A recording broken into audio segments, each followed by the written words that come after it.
साथियों को नमस्कार। आज 11 बजे हमारे राष्ट्रीय अध्यक्ष ने प्रेस कॉन्फ्रेंस किया था लखनऊ मुख्यालय पर। उन्हीं बिंदुओं पर हम पुनः स्थानीय स्तर पर भी ये बात करना चाहते हैं कि मतगणना निष्पक्ष रूप से होनी चाहिए। रामपुर, संभल, तमाम जैसे उदाहरण हैं। यहाँ उपचुनाव में किस तरह किया गया।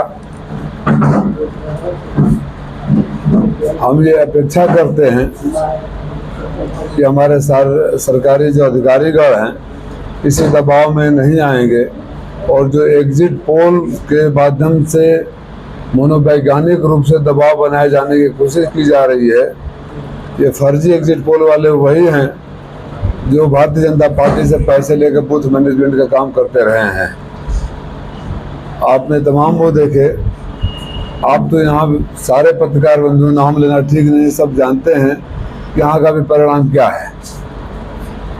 और एग्जिट पोल भी ऐसे कि लोक जनशक्ति पार्टी में बिहार में 5 सीटों पर लड़ रही है, उनको 6 जिता रहे हैं। एक ने तो राजस्थान में 25 सीटें, ये 32 दे दिया। हिमाचल प्रदेश में 4 सीटें, 6 सीटों पर जिता रहे हैं। तो इससे एक जो मनोवैज्ञानिक रूप से दबाव और भय का माहौल पैदा किया जा रहा है, इसकी हम निंदा कर रहे हैं। आज सुबह मुझे अचानक खबर आया कि हमारे यहाँ जो नवीन मंडी में सीसीटीवी बंद हो गया है। पता किया तो पता चला कि बोले कि जनरेटर बंद हो गया है, जनरेटर का तेल का पैसा नहीं है। फिर मंगाया गया, फिर दोबारा बंद हुआ। मैं अधिकारियों से बात किया तो वापस शुरू हुआ सीसीटीवी। ये सब बातें हो सकती है कि टेक्निकल प्रॉब्लम रहा हो, लेकिन जिस तरह का माहौल सुप्रीम कोर्ट के बहस से लेकर जमीन स्तर पर चल गया है, जिस तरह से माहौल भारतीय जनता पार्टी ने अपने एग्जिट पोल वालों के माध्यम से बनाया है, हर कार्यकर्ता के मन में शक है, हर आम आदमी के मन में शक है। हम लोग जब गांव में प्रचार करने जाते थे तो गांव की महिलाएं जो नहीं पढ़ी लिखी हैं, मजदूर वर्ग की हैं, वो भी कहते थे बाबू उठवा तब नहीं आप कहते बसनिया में से चुरा लेते हो सर। तो अगर इस तरह की क्रेडिबिलिटी नीचे हुई है तो माननीय चुनाव आयोग की भी जिम्मेदारी बनती है। जो वर्तमान में अधिकारी यहाँ काम कर रहे हैं, चाहे बड़े स्तर से छोटे स्तर के हो, इस समय माना जाता है कि चुनाव आयोग के निर्देशन में काम करते हैं। तो चुनाव आयोग के मानकों का पालन जरूर होना चाहिए और परिणाम जो कल सामने आएगा, जिस तरह से यहाँ अब तो हम बोलेंगे तो आप लोग बोलना शुरू कर देते हो, टी शर्ट पहले रोना शुरू कर दिए। यहाँ जिस तरह के मंत्री जी लोगों ने काम करवाया, मैं उस विवाद में नहीं जाना चाहता था, लेकिन हम जानते हैं कि बहुत ऐतिहासिक बहुमत के साथ कल हम लोग सीट जीतने वाले हैं, चाहे कोई कुछ भी करा ले। एक दीवार टूटी हुई बाउंड्री वॉल के, हम लोग गए थे वहाँ। आप भी पत्रकार साथी जाएंगे तो बाउंड्री वॉल जिसमें मशीन रखी है, एक तरफ दीवार टूटी हुई है, एक तरफ मिट्टी रखकर ऊंचा कर दिया गया है कि कोई भी आदमी आ सकता है। सीसीटीवी खराब हो गया।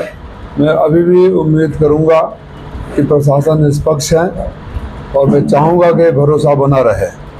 लेकिन अगर किसी तरह की कोई भी अप्रिय कार्रवाई होती है, किसी भी पक्ष से संदेह के दायरे में कुछ आता है, तो समाजवादी साथी चुप नहीं रहेंगे।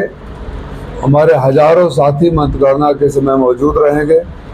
इसलिए मेरा निवेदन सत्ता पक्ष से भी है और शासन से भी है, प्रशासन से भी है कि लोकतंत्र के चीरहरण नहीं होना चाहिए। धांधली किस प्रकार से हो अमित शाह ने फोन किया है, इसको लेके जो इलेक्शन कमीशन, आप चीफ इलेक्शन कमीशन ने नोटिस दे दिया है, किस तरीके से ले रहे हैं? जब राष्ट्रीय अध्यक्ष ने वोटर लिस्टों में हेराफेरी का आरोप लगाया था, तो ये चुनाव आयोग ने राष्ट्रीय अध्यक्ष को भी नोटिस दिया था। जब हमने एफिडेविट पर जवाब दे दिया तो खामोश क्यों हो गया?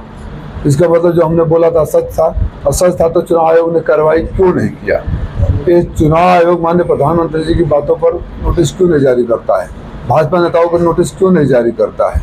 चुनाव आयोग राष्ट्र बना बैठा है। मैं फिर दोहरा रहा हूँ आपकी बात के जवाब में, हम माननीय राष्ट्रीय अध्यक्ष जी ने जो आरोप लगाए थे, उसके बाद जो नोटिस हुआ, एफिडेविट के साथ सबूत दे दिए कि चुनाव आयोग खामोश क्यों हो गया और कोई पत्रकार साथी किसी भी प्रेस कॉन्फ्रेंस में चुनाव आयोग के सामने सवाल क्यों नहीं उठाया?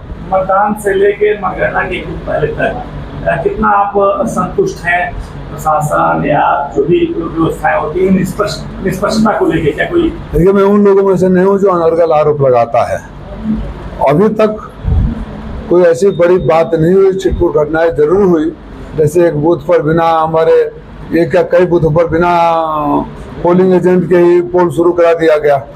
कई जगह हमारे पोलिंग एजेंट को एक्सेप्ट नहीं कर रहे थे।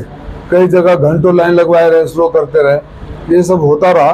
कोई मेजर इंसिडेंस अभी तक, अब जब मैं कह रहा हूँ अभी तक, इसका मतलब कि ये नहीं कि कल भी नहीं होगा। अभी तक नहीं हुआ है।